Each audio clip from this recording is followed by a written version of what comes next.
Dando continuidade ao nosso evento, pessoal, no horário certinho, vamos falar sobre desafios de governança do ecossistema de inovação.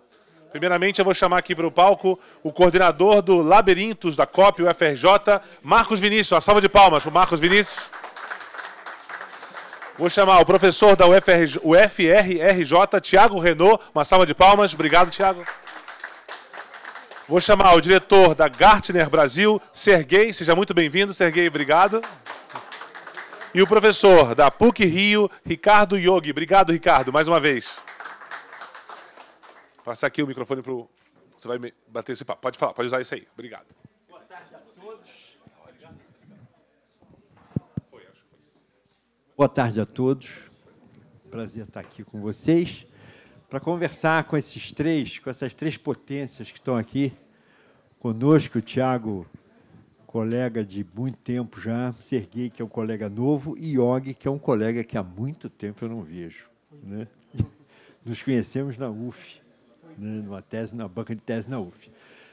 O tema aqui nosso, quer dizer, que é um tema, eu diria, absolutamente candente e de extrema importância quando se fala em ecossistema, que é como fazer a governança de algo tão complexo, extremamente divergente em termos culturais, né? Nós estamos falando de, como Letícia disse, grandes corporações, universidades, empreendedores, capital de risco e governos.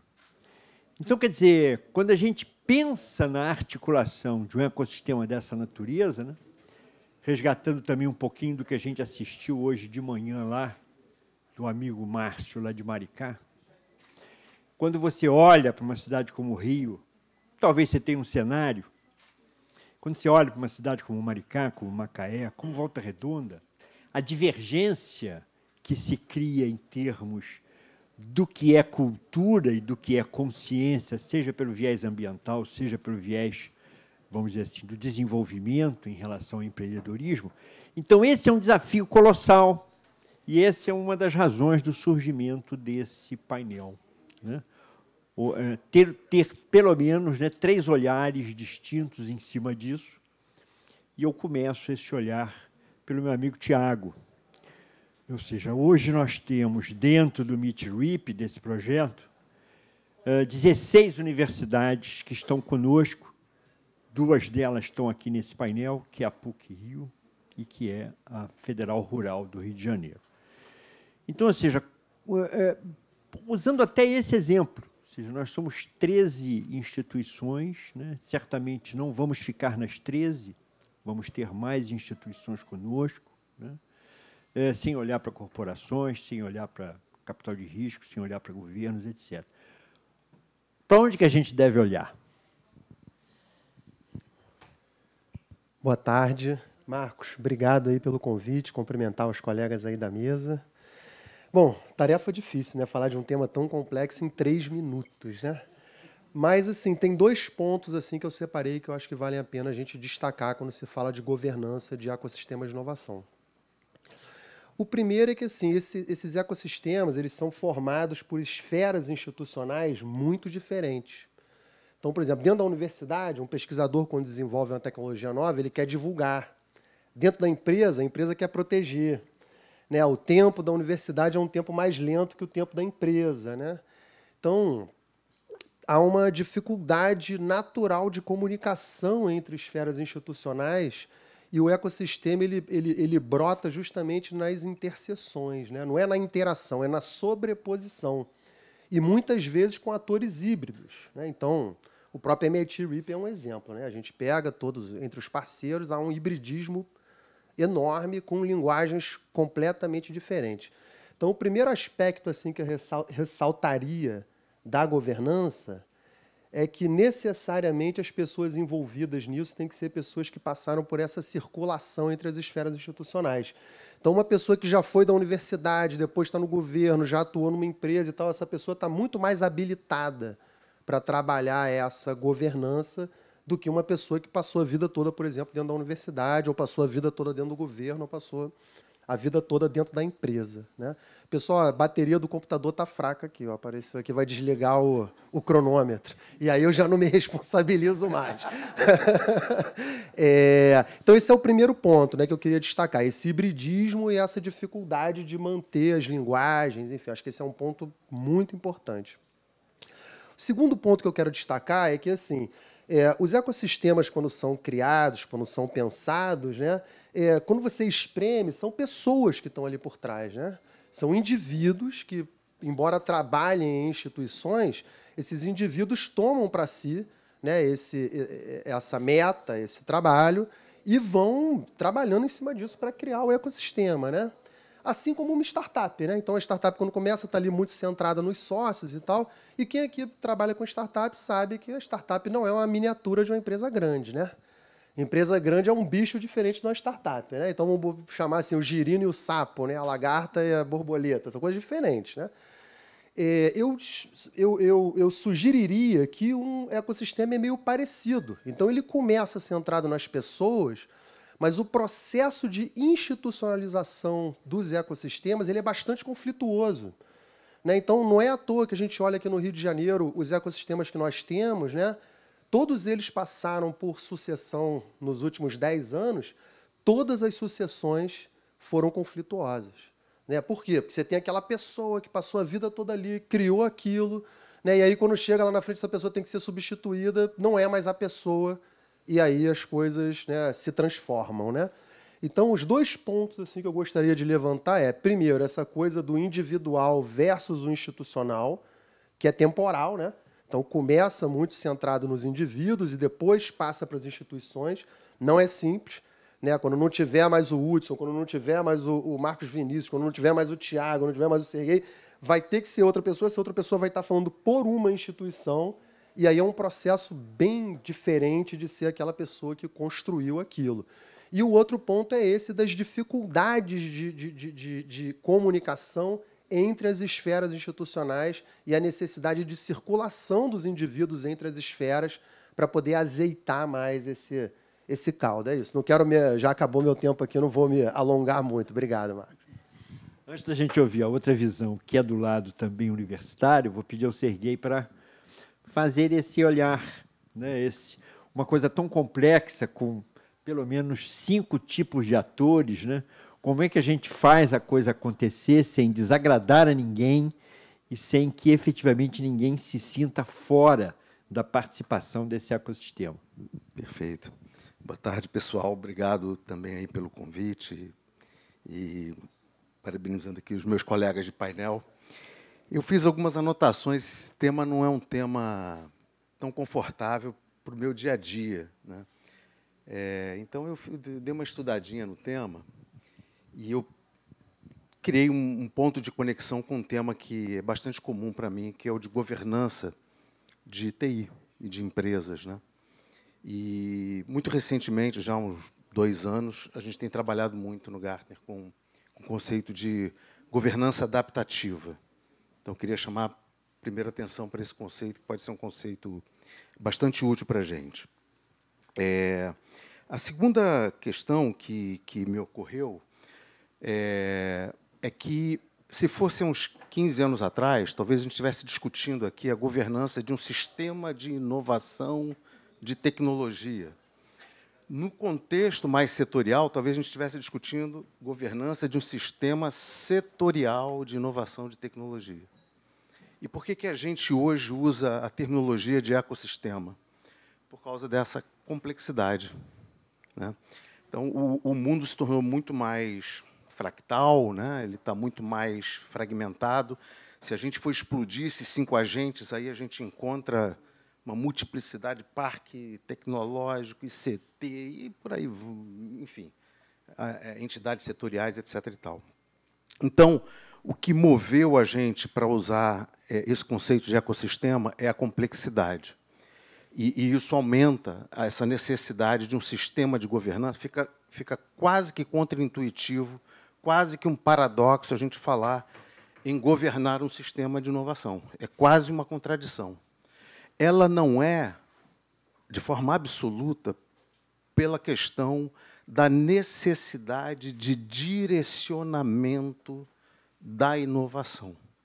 A gente já tem diversas teses, Mazzucato, enfim, né, comprovadamente, que todos os ecossistemas de inovação que irrigaram o sistema, né, de forma financeira ou com recursos, sem direcionamento, foram muito menos eficazes. Portanto, a gente tem que entender o seguinte, a gente tem, sim, um roadmap de tecnologias, a gente tem alvos, né? A Agência Internacional de Energia lista 500 tecnologias que impactarão até 2030, até 2050, né, o nosso mundo, a descarbonização, né, do mundo energético, etc. E tal. Então, há uma necessidade diretiva, é a primeira coisa. Mas um sistema, para ser rico, ele tem que ser, o segundo elemento dele, o direcional é um, o segundo elemento dele é que ele tem que ter uma diversidade, uma pluralidade que vai irrigar esse sistema com uma riqueza profunda, né? Então, esse sistema de governança, ele tem que, aí vem o adaptativo, né? Você saber se conectar com coisas diferentes, né? O terceiro elemento dessa governança é a conectividade. Então, você vai falar com gente diferente, com linguagens diferentes, mas muitas vezes idiomas mesmo, né? Esse ecossistema, por mais setorial que seja, ele não pode ser fechado no setor. Ele tem que se conectar com outros sistemas de inovação, com outros ecossistemas. E aí, por mais absurdo que pareça, com a agricultura, com o agrobusiness, né?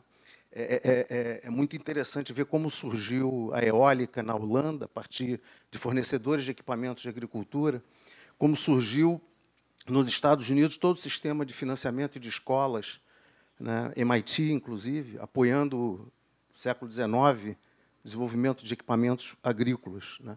Então, essas coisas, essa governança tem que estar atenta a extrapolar esse muro desse ecossistema, né? Então, eu acredito que esses três elementos fazem parte desse modelo de governança que a gente tem que criar. O quarto elemento fundamental da resiliência é a redundância, né? Então, aí, por isso que, hoje em dia, né, a gente já se depara com isso dentro do MIT RIP, concorrentes, né, colaborando de forma tão interessante, tão instigante, né? Então, desculpa aqui, mas eu acho que esses quatro elementos fazem parte, né, de um frameworkzinho de governança. Essa tese desses quatro elementos não é minha, não é original, ela já existe em formulação, mas eu achei essas quatro proposições bastante interessantes para a gente. Serguei, obrigado. Vamos ouvir agora Ricardo. Ricardo, você a exemplo do que acontece na COP, né, na UFRJ, né, a PUC é uma universidade, como quase todas as outras que estão conosco, né, múltipla, em termos de, como o Serguei mencionou, multiplicidade de áreas capazes de interagir e se integrar no desenvolvimento do novo, né? Como é que você vê essa perspectiva de gestão de algo, né, que vai transcender a visão universitária nossa, né, que vai muito mais estar contemplando a visão, vamos dizer assim, corporativa, com todas as ressalvas que o Tiago disse e que o Serguei também. Vamos lá, vamos te ouvir. Bom, primeiro, é uma felicidade estar aqui com vocês todos, né? O Serguei, a gente já tem, até por algumas iniciativas, um contato mais próximo, né? Tiago, eu acho que a última vez que a gente se viu foi no evento da FINEP, em algum evento, a banca da UF. Então, é assim, e muita gente aqui que fazia tempo que eu não via, né? Então, esse hiato que a gente teve dos encontros analógicos aqui, é muito bom a gente voltar e resgatar isso.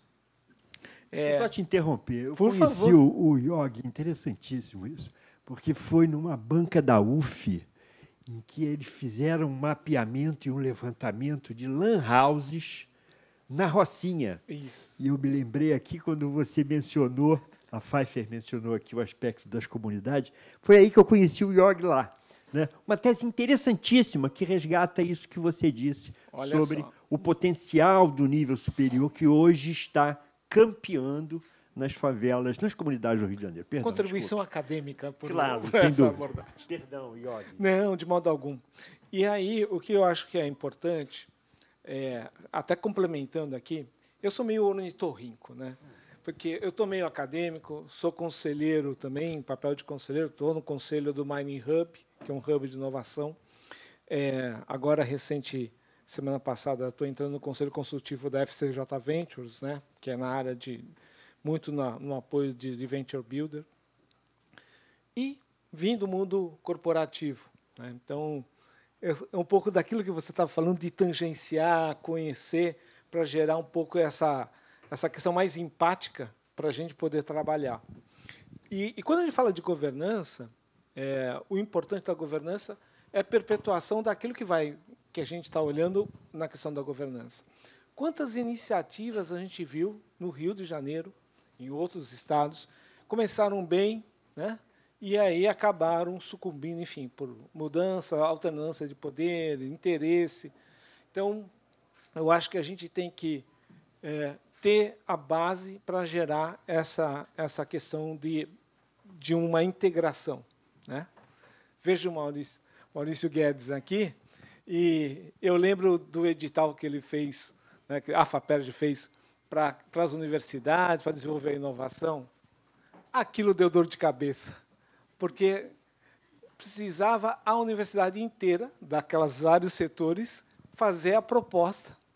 Mas foi um belo exercício, viu, mano? Uma única proposta. Uma única proposta. E aí, quem é que vai colocar a proposta?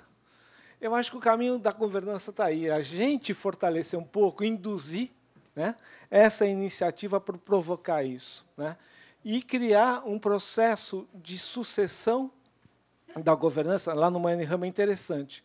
A gente tem o presidente, tem o anterior e o potencial sucessor participando da gestão.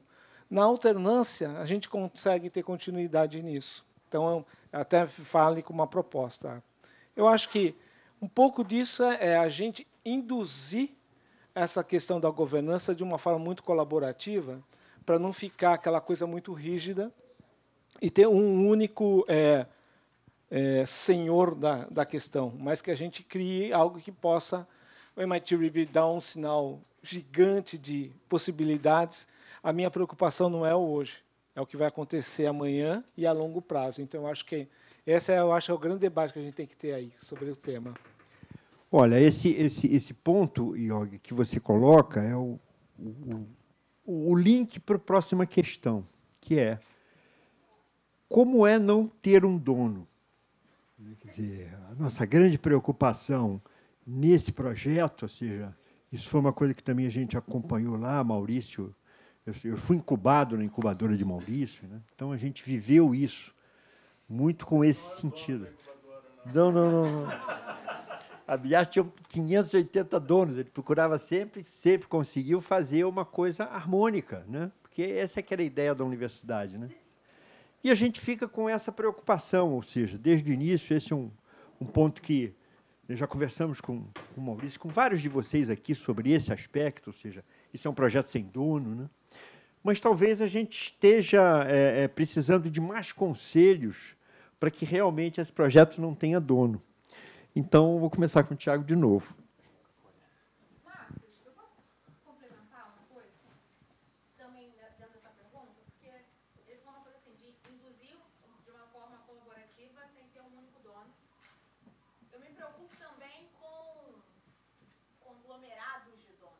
Porque se a gente pode falar assim, não tem um dono, mas se a gente tem um grupo que se intitula dono, então a gente também tem um desafio de governança de não manter esse grupo, né? Então, eu acho que um dos desafios da governança é como é que a gente consegue trazer representatividade de todos os setores da sociedade, principalmente num país como o Brasil, que é um país majoritariamente preto, feminino e tudo mais. Como é que a gente consegue trazer o que é a cultura brasileira, o que é o Brasil, para dentro desse ecossistema de governança, né? De forma que a sociedade brasileira, de uma forma geral, né, se sinta representada e beneficiada por todos esses desafios, né, e oportunidades dentro desse ecossistema de inovação. Então, isso aqui é a minha pergunta. Deixa eu só ressaltar aqui, Marcos, eu acho que, né, eu vinha falando dessa coisa do institucional versus o individual, né? Então você vê um exemplo aqui agora, chegou o Maurício, né? Pô, é o Maurício, talvez não, eu não sou, é o FAPERJ, não sou eu, é a cópia. É difícil isso, cara, isso não é simples, né? Isso não é simples. A passagem dessa coisa centrada nos indivíduos para algo centrado na instituição é o girino para o sapo. Não é o ecossistema maduro, ele não é igual ao né? O iniciante não é uma miniatura, né?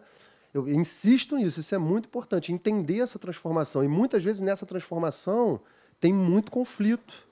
E é muitas vezes ali que o negócio implode. Essa é a primeira coisa. A segunda coisa que eu queria destacar, o Serguei falou de direcionar, né?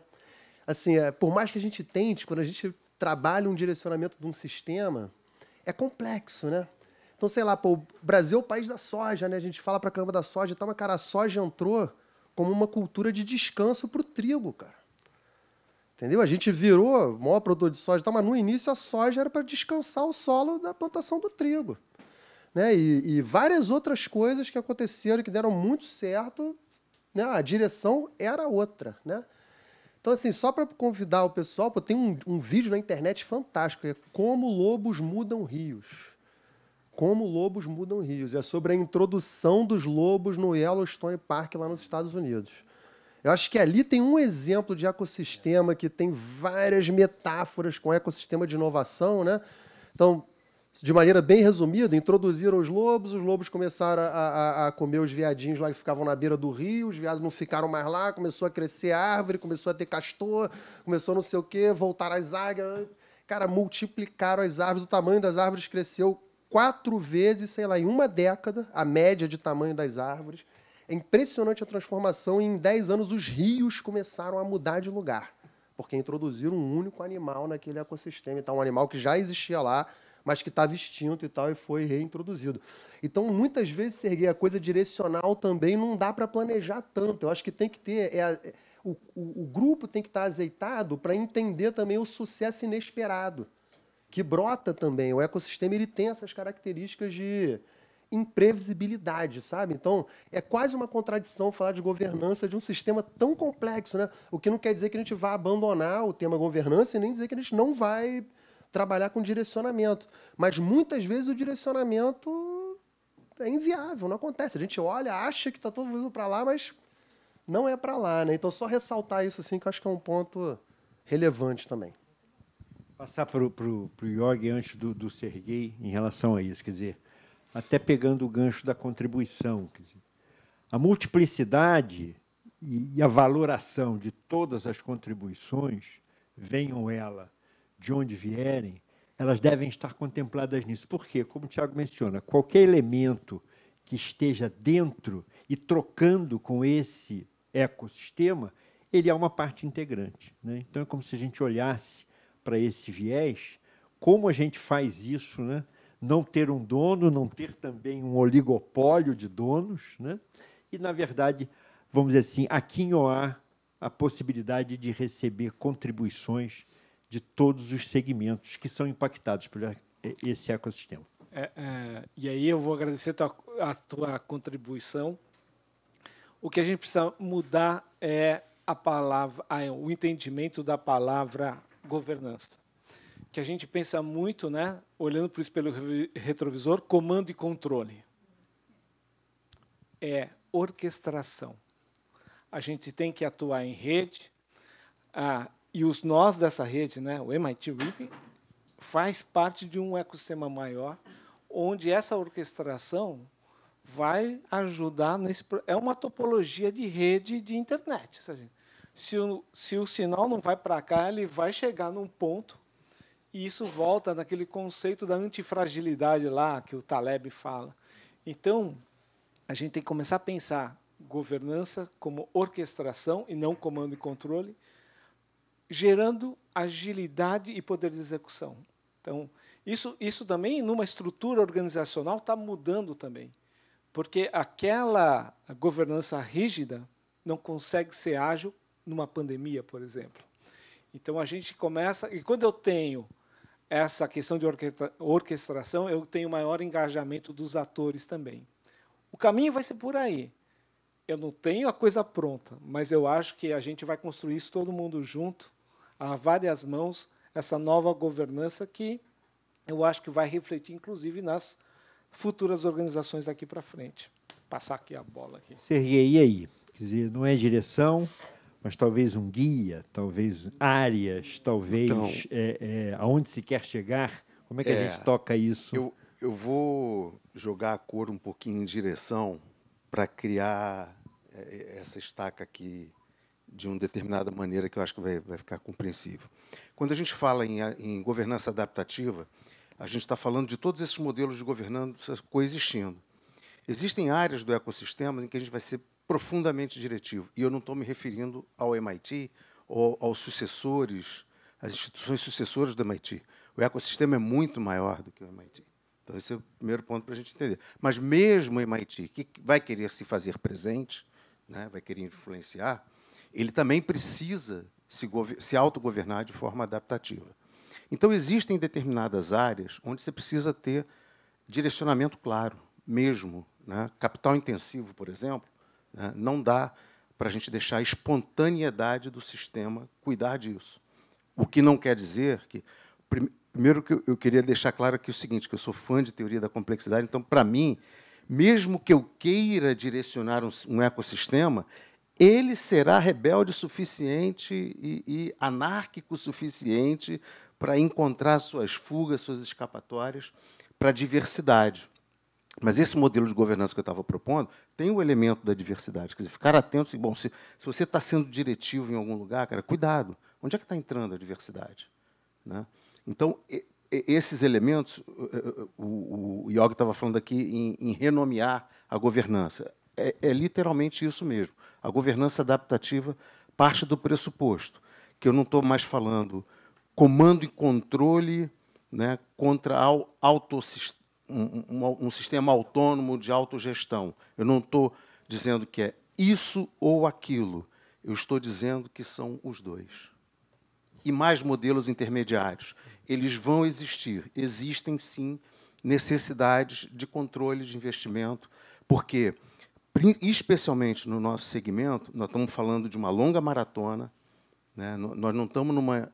O nosso ecossistema, uma opinião minha, não vai ser um ecossistema de empreendedorismo de indústrias rápidas, que lançam produtos de 3 em 3 meses, de 4 em 4 meses. Nossa corrida é longa, longuíssima. Por isso, a gente precisa de roadmap, disciplina de capital, muito capital, né, para a gente conseguir superar os desafios que a gente tem. Entendeu? Então, eu acho que a gente vai conviver e vai ter a necessidade de usar métodos de governanças mais tradicionais e métodos de governança. E o empreendedorismo vai nos ensinar e puxar nosso tapete, muitas vezes, no bom sentido, assim como a diversidade também. Entendeu? Vai nos desafiar o tempo todo. A gente quer ser predominante, a gente quer ser influente, a gente vai ter que se abrir para a diversidade. Senão a gente não aguenta, senão vai ficar irrelevante.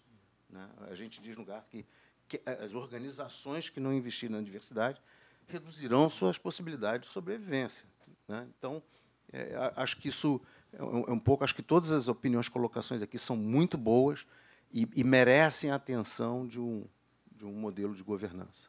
Bom, obrigado a todos. E a gente pode fazer um resumo bastante rápido do que seria hoje. Vamos dizer assim, que a gente olhasse para Maurício e pensasse na FAPERJ, se a gente olhasse para a Shell, né? Se a gente olhasse para a Shell, né? E pensasse em existe um motor 1 e um motor 2. Com o motor 1, você faz aquilo que você sempre fez. Né? Publica o edital, faz a exploração, faz a parceria para fazer uma nova exploração em campo de petróleo, refinaria, etc. Mas existe um motor 2, que é um motor que faz a gente sair do convencional, né? Ou seja, de operar de uma forma diferente, de fazer uma empresa que é de saúde, passar a olhar para um mercado de metalmecânica, porque ele, na verdade, vai fazer uma válvula que vai ter o coração, etc., etc. Então, esse é o lance que eu acho que sai daqui, que é alguma coisa que a gente certamente vai ter um motor 1 funcionando aqui. que é a gestão, que é a maneira com que a gente costuma fazer o gerenciamento dos projetos, das atividades, das finanças, etc. Mas vai surgir o motor 2, que é o motor que vai contemplar todo mundo, que é o motor que vai se abrir ao novo, ao radicalmente diferente, ao ruptivo, etc.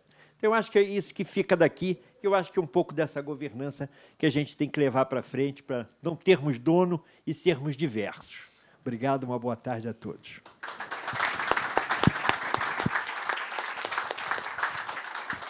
Antes de encerrar aqui, eu acho que tem um vídeo que a gente vai passar, antes de encerrar aqui, para aproveitar que vocês estão aqui ainda, vou pedir gentilmente à produção colocar, acho que tem um vídeo que a gente vai passar aqui antes do encerramento aqui, oficial.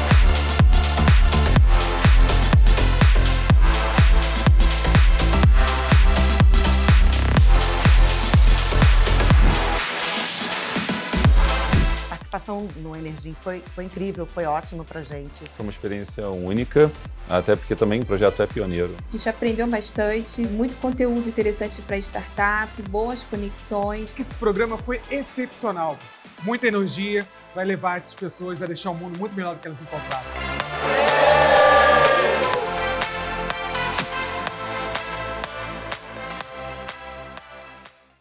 Pessoal, se tiver alguma perguntinha, então, 5 minutinhos, vamos lá, pode falar. Pelo que eu entendi, boa parte do que foi dito se assemelha a uma DAO, a uma blockchain, tem alguma relação?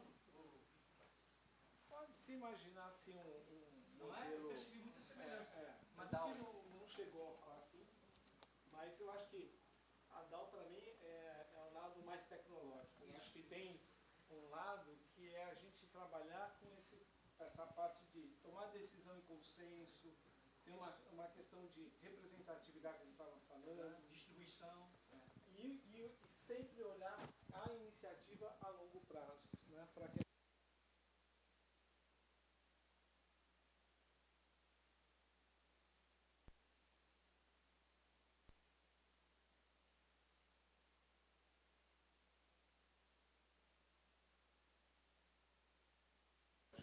estamos falando de DAO como organizações com modelos de autônomos e distribuídos, né, descentralizados.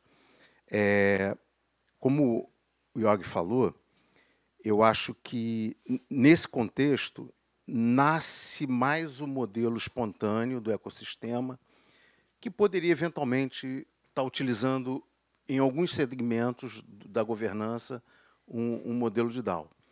Mas eu não acho que isso seja imperativo, né? E acho que DAO ainda é um modelo a ser confirmado. Muitos desafios, né? Muitos desafios legais, inclusive, né? Então, tem muita regulamentações já andando nos Estados Unidos. Então, mas, assim, só recapitulando aqui, o modelo adaptativo, você vai ter modelo autônomo, distribuído necessariamente, né, e tem que deixar essas partes terem a iniciativa, desenvolverem os seus programas, né, para ser mais enfático nesse aspecto autônomo, desregulado. E os órgãos mais centrais, né, se ocupando de algumas atividades de governança um pouco mais explícita, né. O ponto é que essas coisas todas têm que dialogar. Isso, para mim, é mais relevante do que a tecnologia, como o Yogi falou, entendeu? Talvez a gente consiga usar a tecnologia, mas o primeiro modelo, depois a tecnologia. Não sei se... Mais alguém quer fazer pergunta?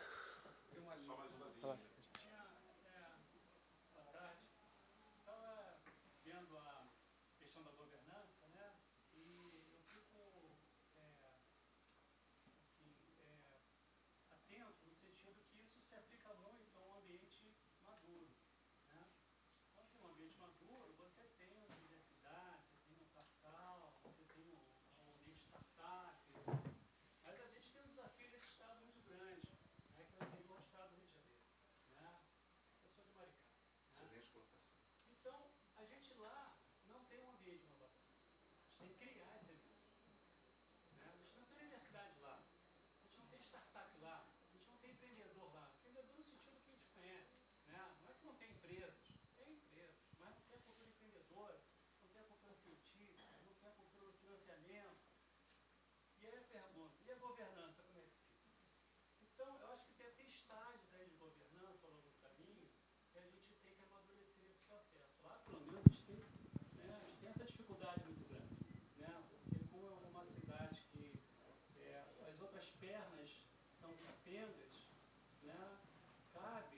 Bacana.